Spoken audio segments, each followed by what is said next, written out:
Hey folks, Martijn here. Last Sunday I did an adventure stream with our Patreon donators. It's like a choose-your-own adventure story, where the patrons create and control a character, whilst I control and draw the world around them. This is a recap of what happened that night. Okay, so we got Britney, the female skeletal thief. She has a Swiss Army spoon.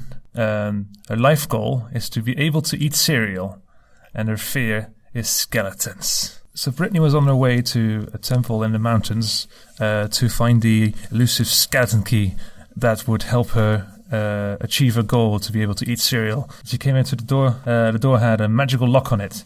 And what is Britney going to do? She's going to go home.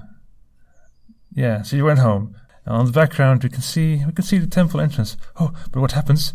The temple explodes, because that's what you get for trying to derail my story. Oh man, she's so shocked. So shocked that she went to look in her cupboards for some reason. And what she does is she takes out one of the bowls and she puts it on her head and she attaches 2 spoons as horns, and now she's got a battle ball. She goes back to the temple entrance, which is now blown up, but it opens up like in a cave entrance.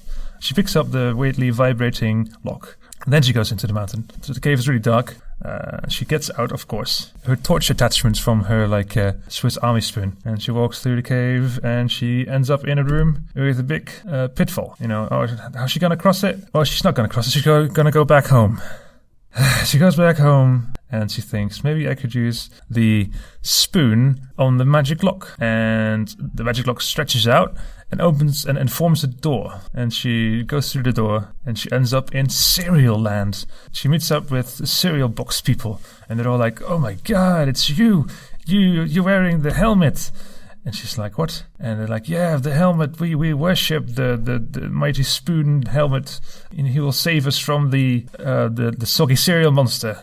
He lives over there in the cave where you can see the milk river going into the cave. That's where he lives. There, please help us save the village.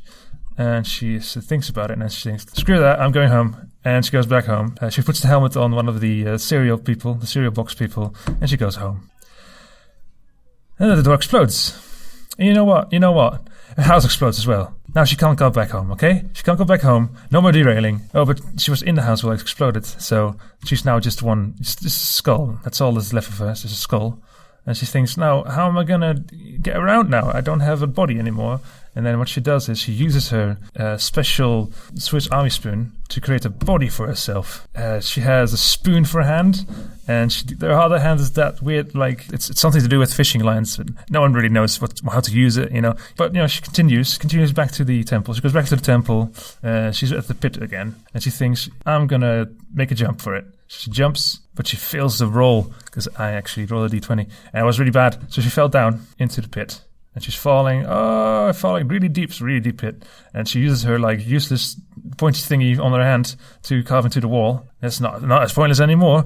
And she slows down to a halt just before she reaches the bottom. But what's that on the floor there? Oh my god, it's her worst fear. It's a skelly man. But the skelly man is really cute. Holy shit, that skelly man is really handsome. And she's so conflicted because she's afraid. She's afraid of skeletons, but she's also, this dude is really fucking cute. How does she deal with this? How does she deal with these conflicted emotions? Oh, just by bashing his head in, of course, to a pulp. Violence. And then all that's left is pulp. There's just bone dust on the floor now. And she thinks, you know what? I'm going to scoop it up with my spoon hand and eat it, and then become a stronger skeleton. But the problem is that she can't eat anything because she doesn't have she doesn't have a lower jaw, she doesn't have a stomach, so she puts it on her head. And then she looks around and she finds another entrance somewhere, like a passageway.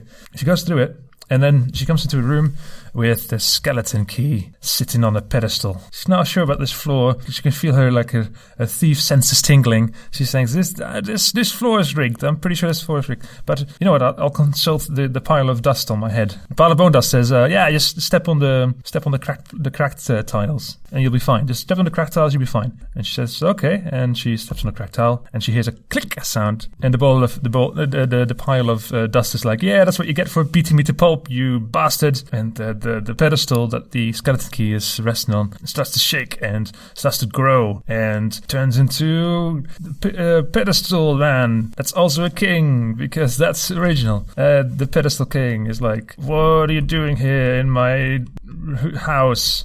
What is your purpose here? And she turns the dust on her head into a crown. And she says, I am the skeleton queen. And he's like, marry me. And she's like, well, only if I get the skeleton key. And he's like, here you go. And then they got married. They're happy after. And she gets her, all the stuff that she needs to have cereal, which is lower jaw, stomach, and a tongue. That's apparently all that you need. To be able to digest food. And then she's really happy. And that's the end. Hey folks, Patreon, you know what to do, bye.